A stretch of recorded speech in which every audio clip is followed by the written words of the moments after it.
Thanks so much for inviting me to give the talk. I'm Ari Brill. I'm a researcher at Principles of Intelligence, also known as, or formerly known as PIBBSS. And so I'll be talking to you today about physics-informed research for ambitious AI safety. And I'll say a little bit about why we should care about AI safety. And so one reason to think that this is an important problem is that there's this saying that AI is grown, not crafted. So our modern AI systems are created by training a deep neural network on a large data set. And so we understand like how we do this training, but we don't really have any good understanding of what it is that the AI system has learned or how it then makes its predictions.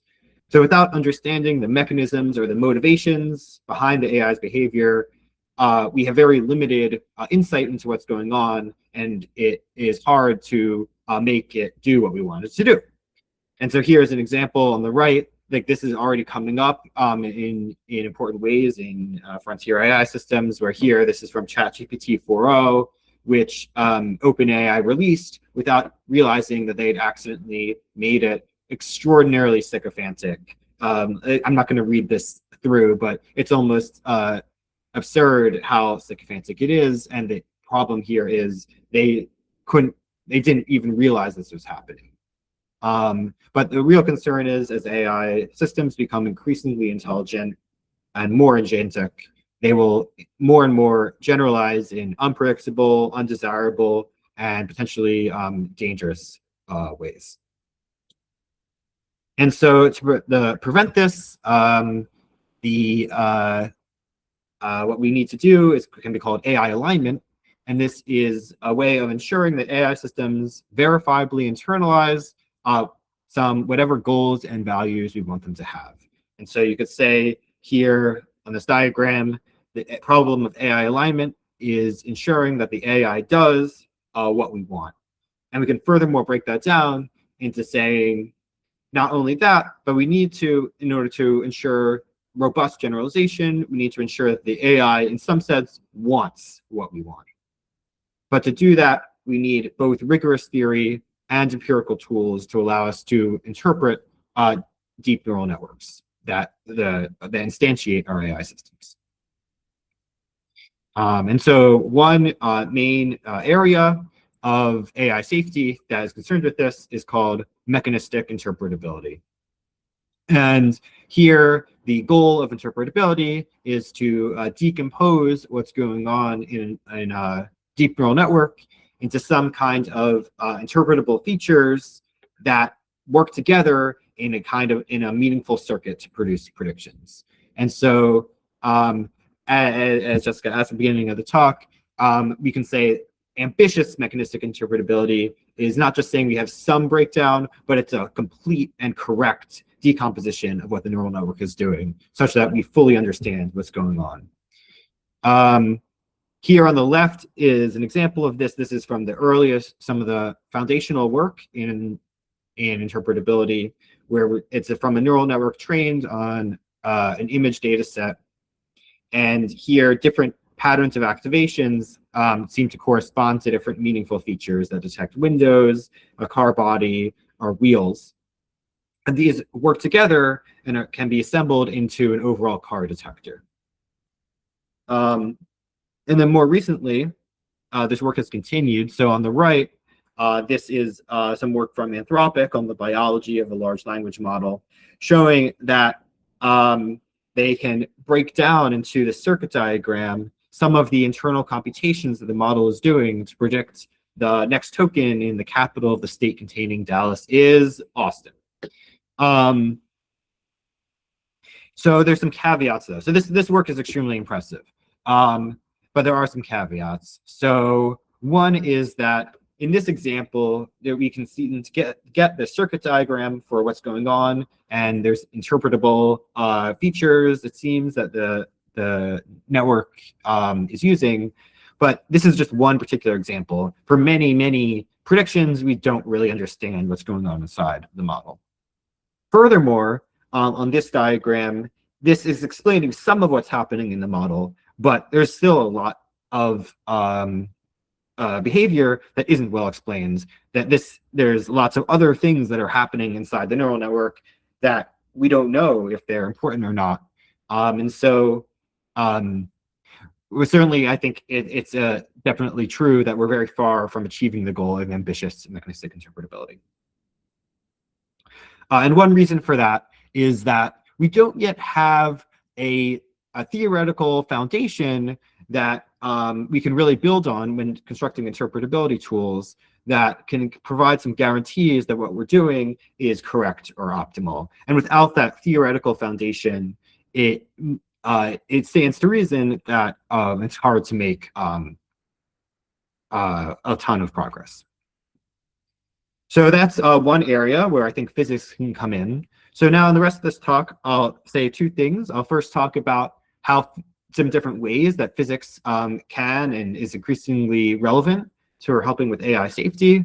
And I'll just say a few words about some of the different main approaches.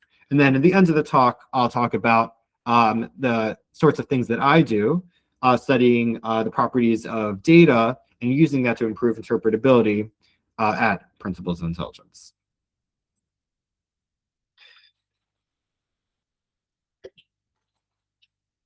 So I'll argue that physics can be really helpful for AI safety. And I think that there's at least two strong reasons to think that this is the case.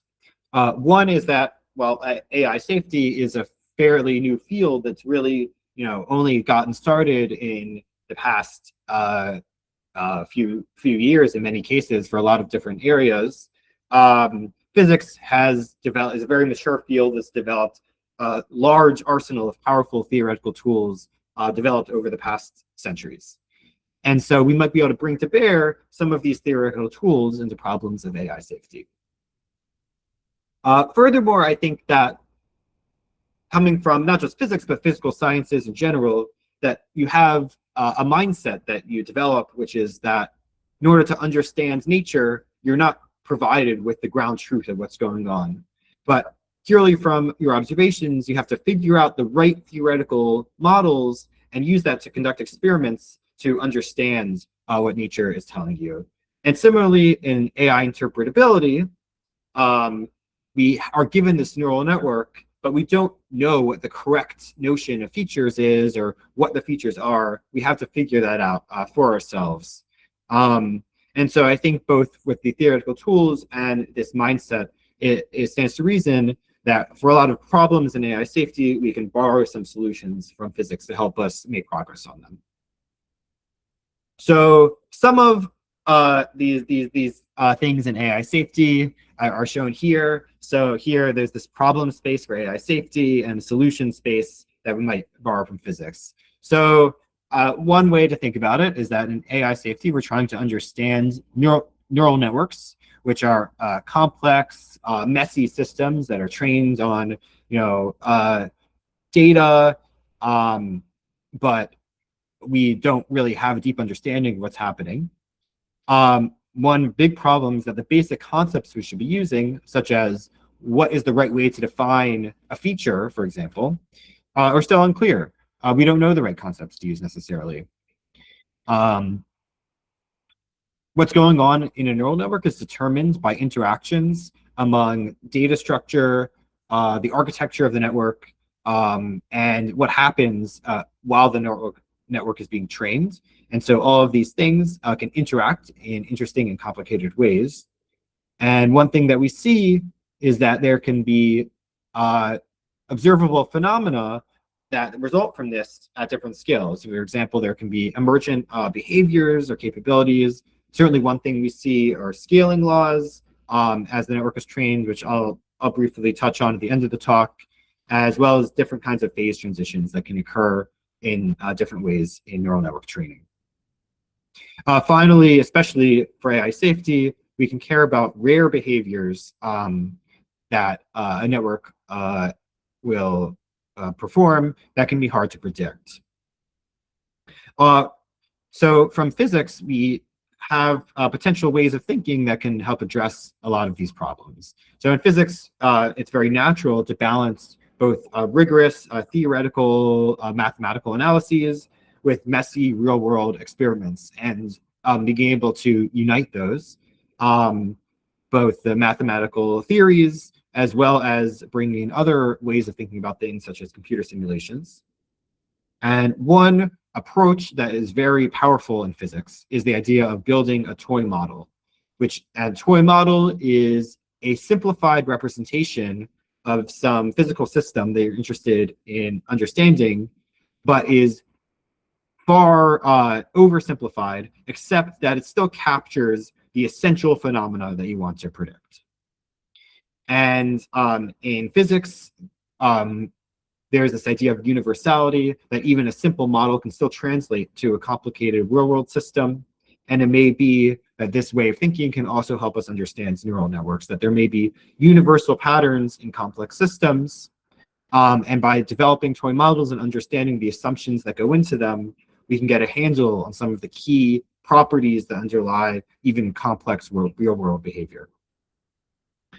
Finally, in physics, we're very used to thinking about how uncertainty, systematic errors, and random noise, and translating that into bounds on how well we understand the system and what the system might do. So good. So now I'll say a few words about 3 different approaches borrowed from physics, or at least developed by some physicists, that can help us understand neural networks and apply it in an AI safety context. So one branch of theory that's been studied, especially by an organization called PIBBSS and their academic collaborators, is called singular learning theory. And here, the basic idea has to do with understanding the loss landscapes of neural networks over training. So in these plots, this is, let me just say in words. So when we're optimizing a neural network, what that means is that we're adjusting all of the parameters. So each weight is a parameter, and we're adjusting that to minimize the loss. And so you want to, as overtraining, you're finding a path through some high-dimensional loss landscape defined by the values of these parameters to try to find whatever combination of parameters will get you the best performance that will minimize the loss. And in a regular system, like maybe this is convenient. Here, normally we think about minimizing. This is actually shown as a peak. But here you can just go roll, in this case, up to the top, and now find you're at the solution. But what can happen in a neural network is that you actually have degeneracy. You can have many different combinations of parameters that all yield the equivalent function. And so you don't just have one solution, but you can have many solutions that are all equivalent. And this is a singular model. And singular learning theory describes a theory of Bayesian learning that's appropriate for singular models. And so what the proponents of singular learning theory have done is they've used this tool and a lot of empirical methods that are inspired by this math to develop what you can call thermodynamics of learning, that you can characterize what a neural network does in terms of a free energy function. And as you minimize that free energy, the system can undergo phase transitions and do other things that are reminiscent of statistical physics. So as an example of that, here, you can measure the degeneracy of the loss landscape using this number called the local learning coefficient. And this can be thought of as a dimension that determines the volume in this parameter space. And so if a solution is very degenerate, it's going to be preferred by the neural network because there's many different ways that that solution can occur. But ultimately, if you're minimizing the loss, at some point, even if the solution is not degenerate, you're going to find it because you want to minimize the loss. And so this can result in a phase transition where at some point this trade-off between the loss minimization and degeneracy flips. And so this can be tracked empirically by estimating this local learning coefficient. and to see, do we see these phase transitions in real models? And if so, do they correspond to some meaningful difference in what the model has learned? And so at least in some toy setups, that is what they have found. So here, this plot on the right, on the x-axis is training steps. So this is number of data points or that the model has seen. And on the top is the loss. And here, this bottom part is this local learning coefficient. And what they found is that indeed it appears that fluctuations in this local learning coefficient seem to correspond to actually distinct things, that different strategies that the model has learned. Here, I believe it's a transformer that's trained on, I think, some language data. And they see a change in the local learning coefficient when it switches from memorizing bigrams, so like fixed patterns of tokens that recur, to in-context learning by looking back in the context and then using that information to predict the next token. And so these are meaningfully different, and this local learning coefficient may be able to track this, at least in this simple case.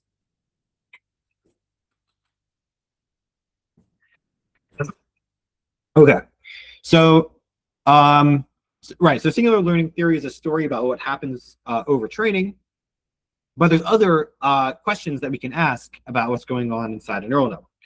So another approach that is received some attention recently, which I think is really cool, is called computational mechanics. And this is being studied in AI safety by an organization called Simplex, where they're taking some of these methods that have been developed in academia, and now we're applying it to better understand neural networks. And what computational mechanics is a theory of optimal sequence prediction. And so the idea here is that suppose we have some sequence of training data, and these training data are generated by some latent states in a generative world model. So depending on what state you're in, then that will determine some distribution over the possible tokens that you can see. So if you, let's say, are just given the training data and you need to predict the next token, you actually need to do two things. First, not only do you have to know, well, given my current state, what should I predict as the distribution over the next token? But you also need to say, well, given all the context I've seen so far, what state am I actually in? And so you have some distribution over possible states that you could be in. And so you need to combine these two things in order to predict sequential data well. And in particular, computational mechanics is a way of characterizing this formally. And what they found is that in many cases, it's very often for some simple models that you get a distribution over these different beliefs about what state you're in that look like a fractal. And so here's an example of that. And so you can predict that you should be able to find these geometric patterns of belief states on sequential data. And in fact, when they tried training transformers on models like this, and then comparing the theoretical predictions to what they were actually able to linearly recover from transformers residual stream, they found a really close match between theory and the observation. And so this shows that this could be one tool for helping understand what neural networks do as they predict sequential data using this method of computational mechanics. So I think this is another interesting direction. And here it's not thinking about, for example, what happens over training, but what happens over context.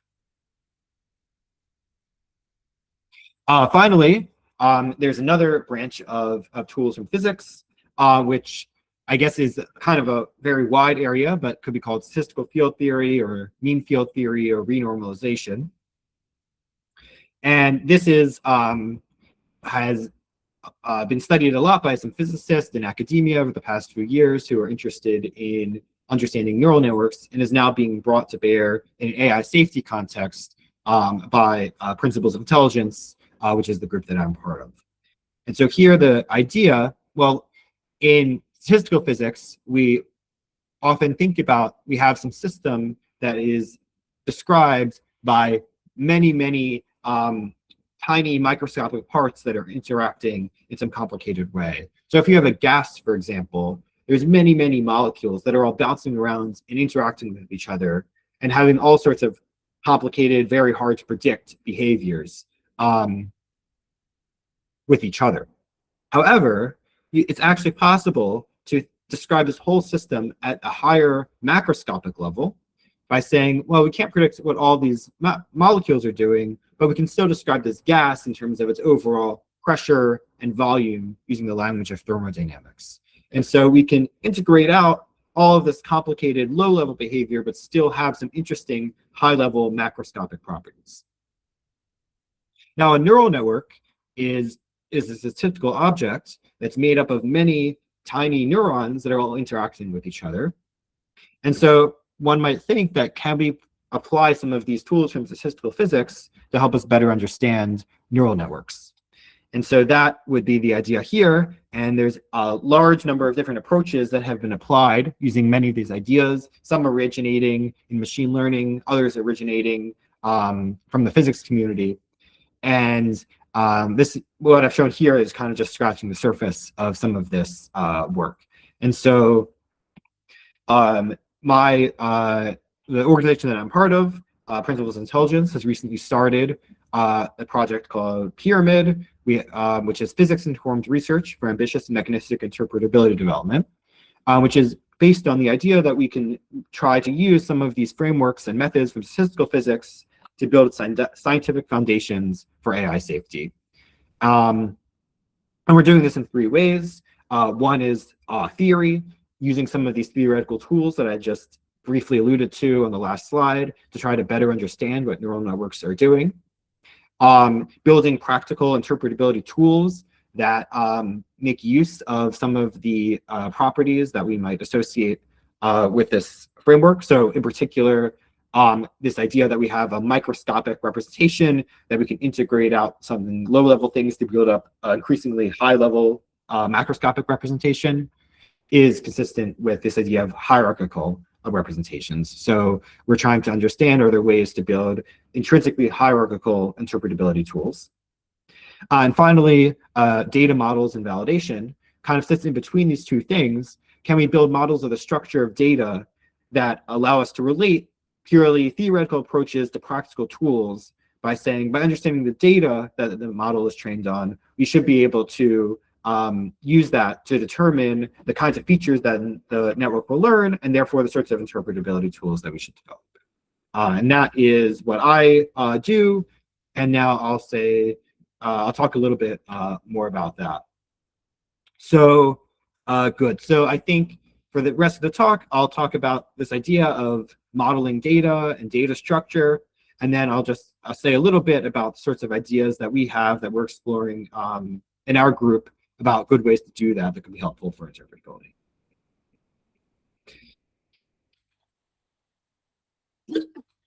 All right, good.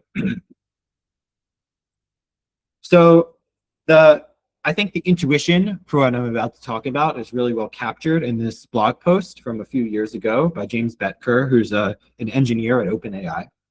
And he said that the it in AI models is the data set.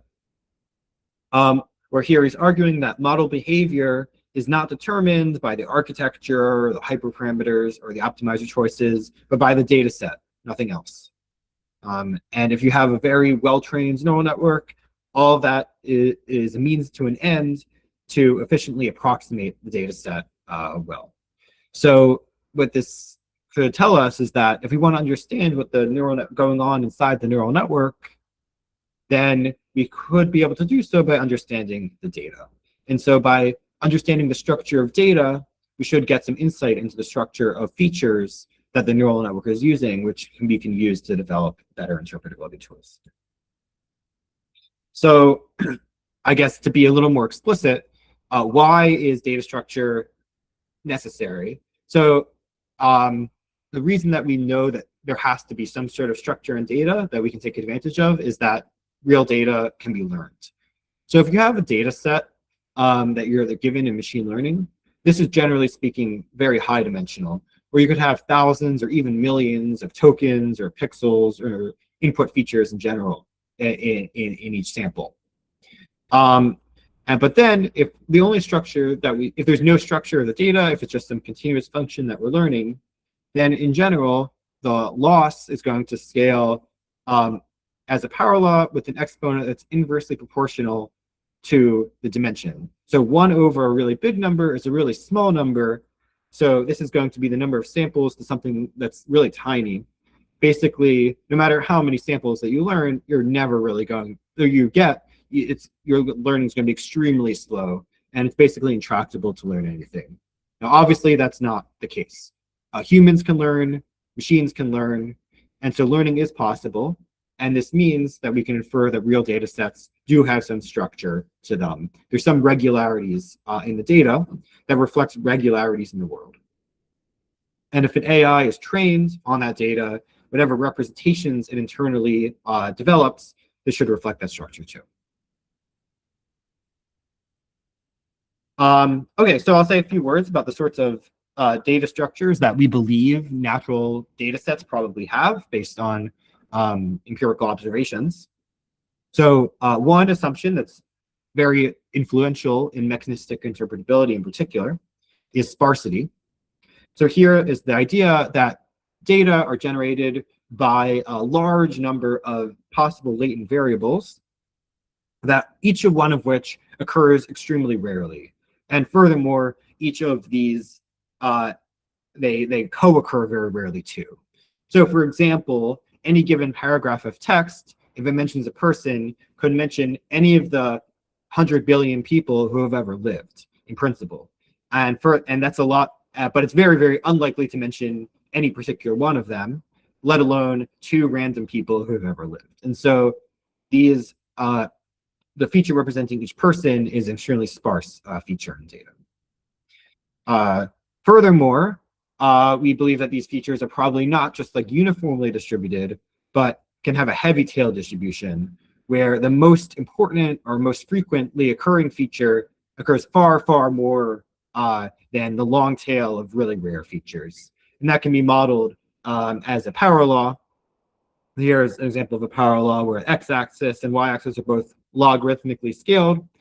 And so the y-axis here decreases as the x-axis x to some power. And so that's why it's called a power law. And so the most frequently occurring element occurs orders of magnitude more than the least frequently occurring ones. Thirdly, another property that we associate with natural data is hierarchical structure. So it's very intuitive that when we have some concept, we often break that down into some sub-concept and sub-concepts that animals are dogs and cats and other things like that. And so we often believe that the features and concepts we use are hierarchical. And then finally is this idea of low dimensionality. And so if our input data might appear to be high dimensional, but actually the real world only gives us some tiny, tiny slice of all possible inputs that we could imagine. So for example, if you have a set of images, the vast majority of possible images are just meaningless static, just like random pixels. The images that actually correspond to something meaningful is the most tiny slice of all those possible combinations of pixels that you could get. And so what we say is the data set is actually confined to some low dimensional, usually we say just low dimensional manifold or object that's only embedded in this seemingly high dimensional ambient space. So those are some different ways that data structure can occur. And all of these are ones that my group is interested in exploring. And I'll talk a bit about how we're doing that. But I think it's also helpful to think about how this structure can act to characterize the data that we get. So here on the right in this diagram, this large box represents our input data, which is apparently high dimensional. So one way that data structure can act is what can be called intrinsic structure, where actually the data are confined to some low-dimensional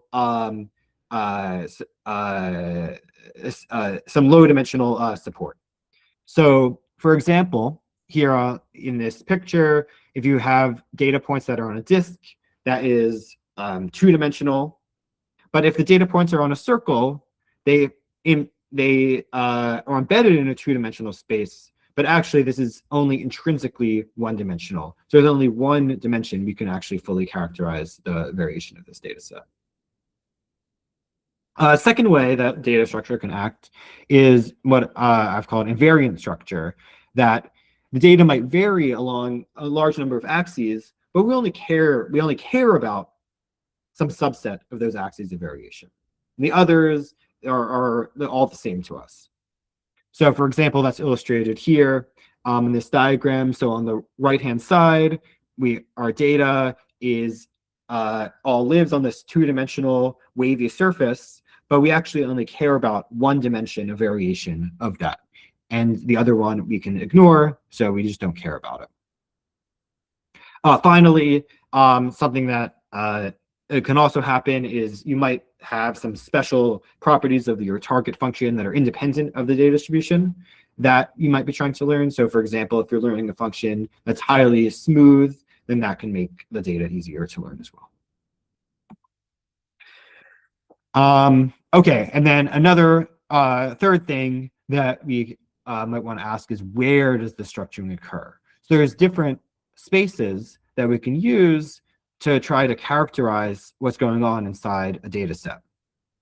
So on the left-hand side is what you might call the input space. And so here, each box represents one of the input features of the data. So if this is actually a literal picture, then each element here is a pixel. And then the axes here are the spatial dimensions. So this is a picture, this is two-dimensional. But if it were like a time series or language, then it would be one-dimensional. If it were a video, it would be three-dimensional. And then in general, each point represents one possible input feature. Secondly, we can now imagine a data space where the axes of the data space correspond to the different features of the input. So in this example, there's 16 pixels, I guess. So then the data space would be 16-dimensional, one for each of those pixels. And each element of the data space represents one possible input sample. So every point in the data space represents a different possible input sample. Good. And then we can furthermore say, well, often in a learning task, we might associate some target or some label with each possible input. And so that's represented here by these different colors. And so here, all the different elements occupying a data space with their labels represents a particular data distribution. Finally, we can think about a function space where we do the same trick again. So now the axes of the function space all correspond to elements of the data space. And the elements of the data space are different input samples.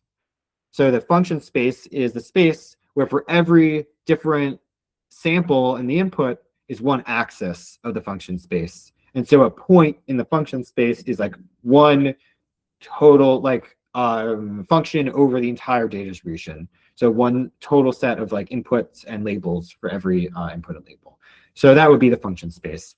And the point here is that you can have structure in any one, all, or in any combination of these different spaces. And so these are complementary ways that data can be structured. So to emphasize this, one thing that I'm particularly interested in is thinking about hierarchical structure in data. And hierarchical structure in these different spaces has different meaning. So one sort of hierarchy could be called a taxonomic hierarchy, where you have objects and decompose them into animals and vehicles, animals into dogs and birds, and so on. And this is structure in the data space, where we've partitioned the samples in the same way for all input features. We could also have a compositional hierarchy in the which is in the input space. And so here, like a dog could be divided into a head and a body, and the head into the ears and the snout, and so on. And so here, this structure in the input space, because we've now partitioned the input features in the same way that applies to all samples. And so you might have one or both, neither of these forms of hierarchical structure in your data set. So so the last part of the talk, I'll say a bit about one particular data model that my group and I have been exploring based on percolation theory. And so basically, there's three key assumptions of the model. One is that this is a model of data space structure. So we're looking at only the relations among samples in the data space, and we're assuming that there's no additional special properties of the input. And another way of saying that is, at scale, you're maybe the initial layers of the model are going to be concerns about properties of the input, but what's going on deep within the model are high-level semantic relationships, and that's what we care about modeling. The second assumption is a context-dependent target function. So here the idea is that a real-world data distribution can require different behavior in different contexts. So for example, Claude might have to not just write code, but also write a poem or play the next move in a chess game if prompted that way. And so one way to think about this could just say, well, this is just one incredibly complicated function that we're trying to learn. But maybe a more natural way of describing this is that this is an accumulation of distinct functions that apply in different contexts. And then third is an idea of general purpose learning. And so that when you train a neural network, the whole idea here is that we don't build in any knowledge into the neural network about the right input format or the right features to use to predict the data. You just learn that directly from the data. And so the representation of the input is basically arbitrary. And so we can mathematically model that by saying the input representation is random. And so this gives us a mathematical model of random clusters just embedded in the data space, where each cluster represents a group of input samples that has some shared function that has the same function applied to all of the samples in it. And then, so now we have this model. We can formalize it by saying we have a high dimensional lattice. And on this lattice, some of the sites in the lattice are occupied, others are not.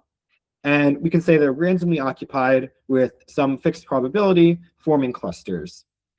And we can analyze this by using what's called percolation theory, which is a theory for analyzing the properties, the statistics, and the geometric properties of these randomly occupied clusters. And percolation theory has been used in a lot of different contexts in physical sciences, material science, geochemistry, but also is also relevant in network theory as well, just for more general networks. So here we're applying it to a new area where we're using percolation theory to describe this abstract data space, and then using that to create synthetic data to train interpretability tools on. So the key thing to know about percolation is that there's a critical phase transition. There's some special occupation probability above which there's a dominant infinite cluster that emerges. And basically we say it's infinite because no matter how big or small you make the system, this cluster is going to be that same size. It's just always going to extend to the boundary. And so we say that that means the system percolates, which is where the name comes from. But below that probability, then there is no infinite cluster, and you just have a distinct set of disconnected finite clusters. And the key takeaway here is that if you're at criticality, these cluster sizes are distributed as a power law. And by having distinct clusters that have a power law distribution, in our model, this gives rise to having sparse features with a power law distribution. And furthermore, each cluster is actually a fractal object with some low intrinsic dimension. And so now, by having these low intrinsic dimension fractals, this is a way of describing both hierarchical structure as well as this intrinsically low dimensionality. And so in this very simple model, we've now we're able just to predict a bunch of these qualitative properties that we associate with natural data.